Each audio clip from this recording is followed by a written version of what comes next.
ग्रहों के आपस में मित्रता और शत्रुता की स्थिति यह है कि सूर्य, चंद्रमा, मंगल और गुरु, ये चारों ग्रह आपस में मित्र हैं।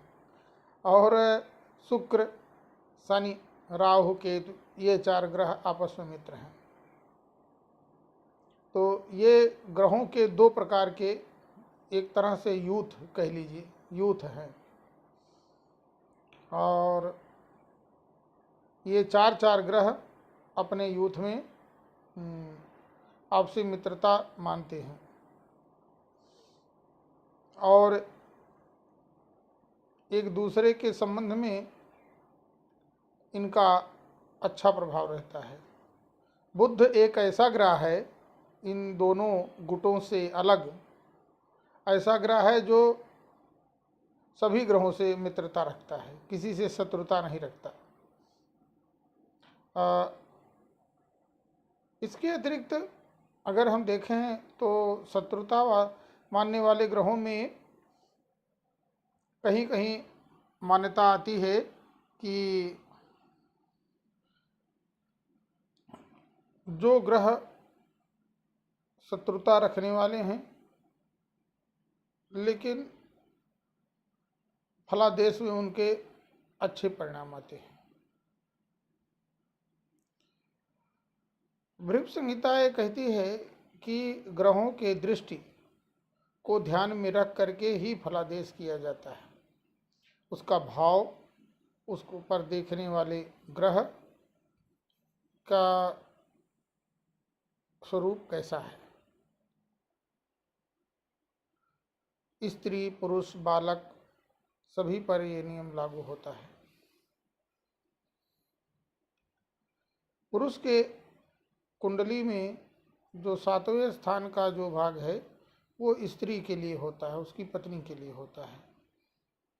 और स्त्री की कुंडली में जो 7वां भाव होता है वो उसके पति के लिए होता है। और जब विचार किया जाए तो इस तरह से उसका विचार करना चाहिए। पति सुख मिलेगा कि नहीं मिलेगा, कहीं वैधव्य योग तो नहीं है। भाग्य के हर संबंधों में अच्छे बुरे समय की, अच्छी जिंदगी के भोगों की जानकारी होती है, उसके भविष्य के बारे में जानकारी मिलती है। स्त्री पुरुषों का भाग्य दोनों मिल करके चलता है। इसके अतिरिक्त अगर देखें तो परिवार में जो बच्चे पैदा होते हैं उनकी कुंडली में माता पिता से संबंधित जैसे अच्छे बुरे ग्रह बैठे होते हैं, उसका फल उनके माता पिता को मिलता है। अच्छे होंगे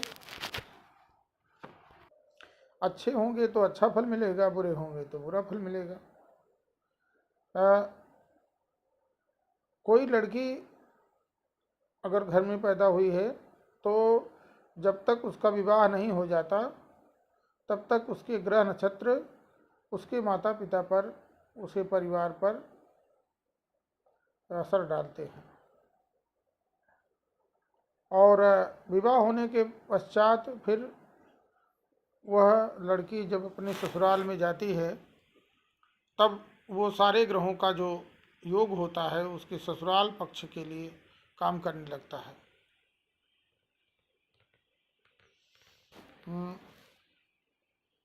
पुरुष की कुंडली में ग्रहों का असर, दूसरे स्त्री के ग्रहों का असर, तीसरे पुत्रों के ग्रहों का असर, चौथे पुत्रों या पुत्री के ग्रहों का असर सामूहिक रूप से उसके पति, घर के जो मुखिया है, जो पिता है, उसके ऊपर लागू होता है।